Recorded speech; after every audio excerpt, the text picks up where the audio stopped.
இந்த குற்றவாளியின் வாழ்க்கை பாதையிலே கொஞ்ச தூரம் பின்னோக்கி நடந்து பார்த்தால் அவன் கடந்து வந்துள்ள காட்டார்கள் எவ்வளவு என்று கணக்கு பார்க்க முடியும். ஆட்டொலிக்கும் குயில்கள் இல்லை என் பாதையில், படம் எடுக்கும் பாம்புகள் நெளிந்திருக்கின்றன. தென்றலை தீண்டியதில்லை, நான் தீயை தாண்டி இருக்கிறேன். கேளுங்கள் என் கதையை.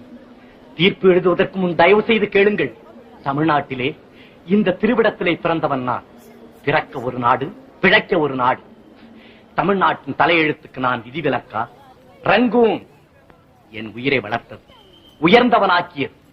திருமண கோலத்திலே இருக்கும் என் தங்கையை காண வந்து மோசடி வழக்கிலே ஈடுபட்டு குற்றவாளி குண்டிலே உங்கள் முன்னால் நிற்கிறாளே, இதோ இந்த ஜாலக்காரி ஜாலி.